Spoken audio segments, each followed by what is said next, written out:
here's an idea I had because we talked about Tarek Skubal had another good start today.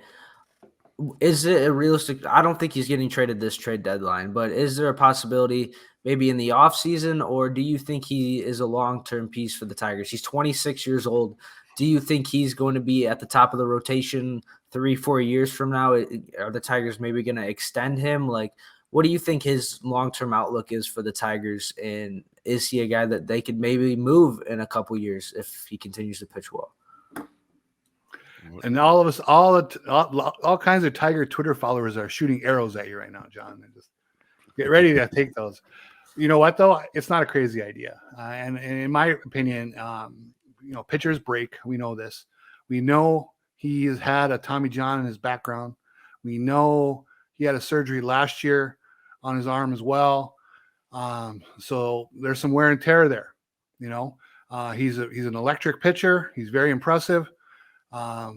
However, in the offseason, if some team comes sniffing around and they really think that he's the guy and they want to pay up for it, tell me what the price is. Tell me what I'm getting. But I think he is movable for that reason. They're getting Mize back. Most people come back from Tommy John surgery decently. So if they did move him for something attractive, I could see it. I don't expect it, but I could see it. Yeah, it's tough. You look back and you wish the Tigers would have offloaded Fulmer and Boyd when they were younger and better and could have gotten more. At the same time, at a certain point, like, do you want to be the Rays as a franchise where you're trading, all your talented young players once they hit arbitration, or do you want to build around some guys? And it's hard because of those injuries. Like, you worry that Skubal's, you could just picture it. He's pitching well for this year, pitches well half of next year, gets Tommy John, he's out for a year and a half, comes back for like 1 year, and that's all you have from him. But yeah, I don't know. I would want, that's a guy that I would want a huge trade return for. Basically, yes. That's the guy you send to okay, Baltimore, you want him? Give us, 5 of your top 20 prospects. Yeah, something like that. We want you to single-handedly restock our farm system and give us an offense for the next couple of years. Yeah, and that's no one is ever. Whenever we talk about these things, no one's certainly ever saying, "Hey, fire sale on Tarek Skubal." Right? You want something. It would be something very impressive that you could help build around. That's the whole idea. Yeah. When you bring up like the Rays, though, like what they've done, it's worked. Like when you look at the Chris Archer trade, the Blake Snell trade, and the Blake Snell trade hasn't really worked out yet, but they've got some young pieces. Like if the Tigers are moving towards that, where they're going to keep a lower payroll and keep building through the draft, that could be an option for them. Is they have these young pitchers, they bring them up, they have a few good seasons, and then they get a massive haul for them, and they keep kind of rebuilding and retooling through that. Yeah. I don't dispute that the Rays do things very smart. They're very intelligent. They win a lot of their trades. They really target guys and know how to fix them. Like Junior Caminero, they got for nobody and then turned him into a top 10 prospect. It's absurd. But I don't know how much that's good for the fans, right? Like at a certain point, you can go too far with it where you're locking down Miguel Cabrera for 45 years or whatever, but you kind of do that for the fans, right? It's you love your players and you want these guys to be a part of your team going forward. You've had Tigers growing up that you follow. We had Tigers growing up that we followed. It's I don't know. It's just tough to get yourself like, if the Rays go and trade Shane McClanahan 2 years from now, like, well, that maybe that's a smart thing to do. You get a bunch of good prospects back, but wouldn't it be fun to have a homegrown guy who's kind of with you for a decade or so? It's they did it with Evan Longoria, but that's it. And maybe that's just the way. Maybe that's the way Harris is going to operate. Maybe that's the way Illich wants him to operate. It's just, I wouldn't hate it if they want to, well, it's just Riley Green and Skubal and build around them. From Tampa's perspective, it would be interesting to move them to a market and a stadium in an area that cared, right? Because Tampa, where the stadium is brutal.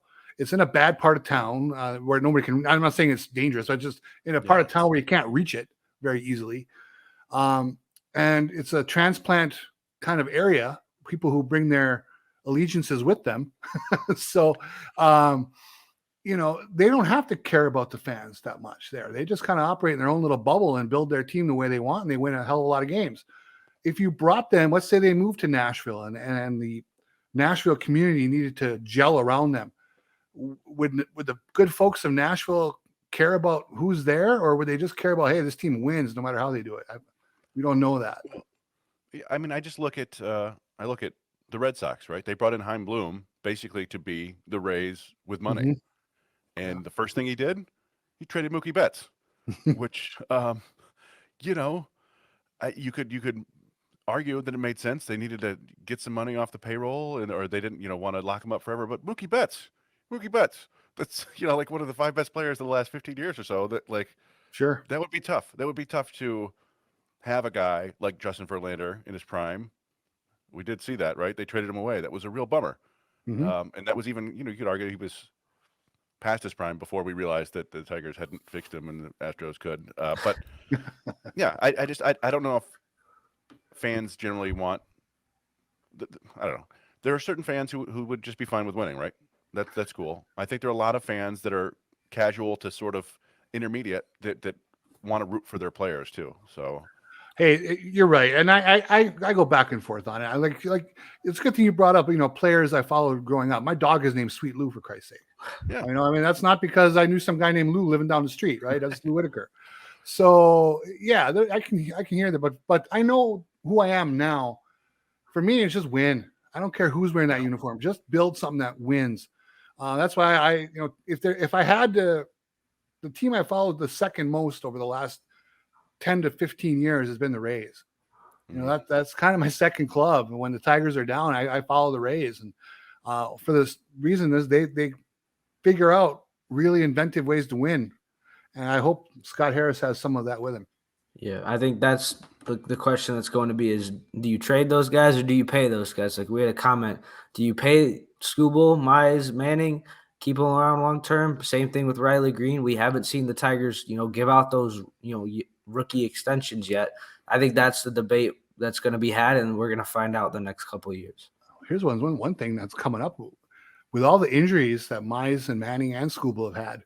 When it comes time for them to be extended, if they earn it, they don't have the big body of work to go get the massive paydays, really.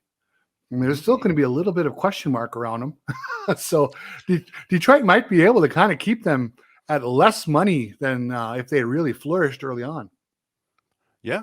And it's the payroll is so small for Detroit that they could throw out all sorts of money and still survive. It's just, are they gonna? It doesn't seem likely, and we'll see.